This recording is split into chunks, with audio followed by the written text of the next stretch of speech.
안녕하세요. 김병재입니다. 리더의 매력. 2009년 개봉된 영화 코코 샤넬은 전 세계 여성들의 로망인 패션 브랜드 샤넬을 창조한 코코 샤넬의 디자이너로서의 성공까지를 다루고 있습니다. 이 영화의 원제는 코코 아방뜨 샤넬이고, 아방뜨는 불어로 이전, 즉 샤넬 제국을 완성하기 이전 여성 디자이너로서 성공적으로 독립하기까지를 다루고 있는 영화입니다. 가브리엘 샤넬은 어머니가 결핵으로 사망하게 되자 아버지에 의해 수녀원으로 보내지게 됩니다. 수녀원에서 재봉일을 배우며 불행한 어린 시절을 보낸 후 성인이 된 샤넬은 낮에는 양장점의 견습생으로 밤에는 바에서 노래를 합니다. 이때 즐겨 부르던 노래가 코코였고, 코코 샤넬이라는 이름은 여기서 탄생하게 되죠. 카페에서 만난 상류층 남성인 에티엔느 발장을 통해 상류 사회에 발을 디디게 되고 상류 문화를 접하면서 점차 패션과 스타일에 눈을 뜨게 됩니다. 에티엔느의 옷을 수선해서 본인만의 승마복을 만드는 등 자신만의 패션 스타일을 서서히 만들어 나가지만 에티엔은 무시하죠. 그러던 중 샤넬이 기억하는 유일한 사랑, 아서 카페를 만나게 되고 아서는 샤넬의 재능을 인정하고 응원해 줍니다. 사랑에 빠진 아서와 아서 카펠의 후원 속에 모자 디자이너로서의 일을 시작하게 되는 샤넬. 사업의 성공, 아서 카펠과의 사랑, 모두 잃을 것처럼 보였던 샤넬이었지만 아서 카펠이 불의의 교통사고로 목숨을 잃게 됩니다. 이후 깊은 상처에서 벗어나 오로지 일에 몰두하면서 모자에서 패션 전반으로 영역을 확장하며 그녀만의 편안함과 심플함으로 패션 업계에서 하나의 아이콘으로 성장하게 되죠. 샤넬이 패션 디자이너로서의 엄청난 매력 자산을 쌓을 수 있었던 장면, 매력의 순간이 아닌 샤넬답게 샤넬 넘버로 알아보도록 하겠습니다. 우선 샤넬 넘버 1 스토리텔링.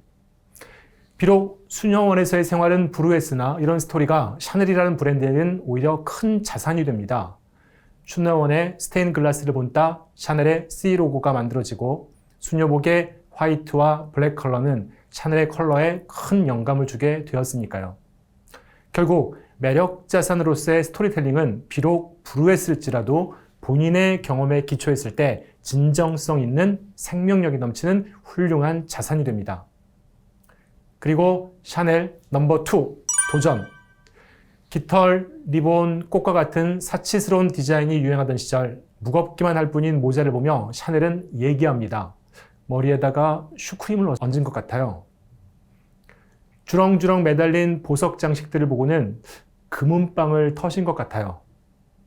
여성들의 허리를 조이는 코르셋은 허리 끊어지겠어요 라며 움직임이 자유로운 편안하고 심플한 디자인으로 재탄생시킵니다. 기존의 패션 스타일과 럭셔리의 기준에 과감하게 도전한 거죠. 샤넬에게 럭셔리는 편안해야 하고 그렇지 않으면 럭셔리가 아닌 겁니다. 샤넬 넘버 3 혁신. 남성의 전유물이었던 바지, 재킷, 셔츠 같은 요소들을 과감히 여성복에 적용합니다. 더불어 무릎이 드러나는 스커트, 다리를 드러낸 최초의 여성복을 만드는 등 끊임없는 혁신을 시도합니다. 샤넬의 말처럼 그 무엇으로도 대체할 수 없기 위해서는 항상 색다른 존재여야 합니다. 불우한 어린 시절, 그리고 드라마틱한 삶과 사랑, 이 모든 것이 샤넬이라는 브랜드의 스토리텔링이 되었습니다.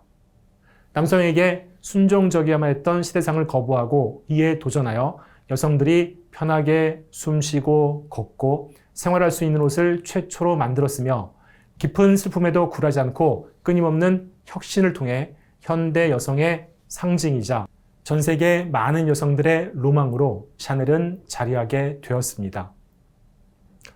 자신의 이름을 딴 첫 번째 패션쇼를 성공적으로 마치고 모델들의 환호를 받으며 계단에 앉은 샤넬의 모습과 함께 영화는 마무리됩니다.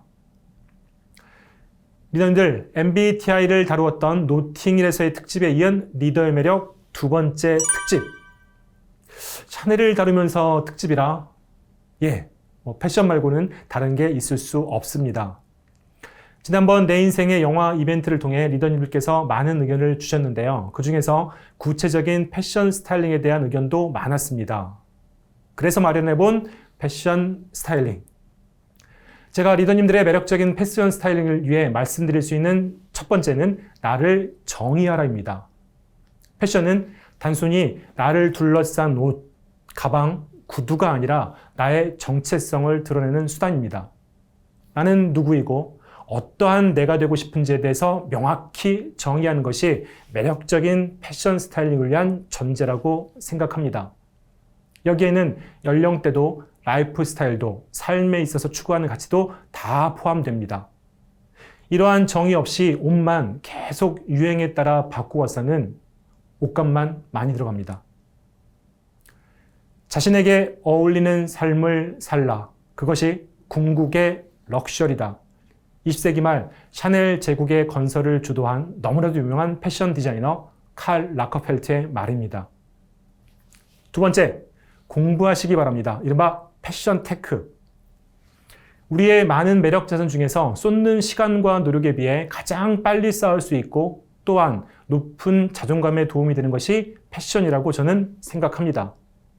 공감도, 건강도, 심지어는 매너도 패션보다 오래 걸립니다. 그러나 패션에 대한 노력은 상대적으로 덜한 것 같습니다. 다양한 자료들을 통해 하나하나 스터디하시고 적용해 보시기 바랍니다. 나의 톤에 맞는 컬러 코디, 내 체형에 맞는 스타일링 등 심지어 인터넷에서는 MBTI별 어울리는 옷, 퍼스널 컬러 테스트 등도 나와 있습니다. 그리고 리더님의 롤모델을 정해서 따라해 보시는 것도 좋습니다. 벤치마크도 훌륭한 전략이고요. 피터 드러커의 말처럼 모방도 위대한 혁신이 될 수 있습니다. 패션 관련 전문 잡지를 정기적으로 보시는 것도 패션과 더불어 트렌드를 익히시는데 꽤 도움이 됩니다. 세 번째, 주위에 물어보시기 바랍니다. 리더님들의 스타일링에 대해서 백설공주에서처럼 거울 보고 묻지 마시고 주변 사람들에게 솔직한 의견을 물어보시기 바랍니다. 단, 객관적이고 솔직한 의견을 줄 수 있는 사람이어야 합니다.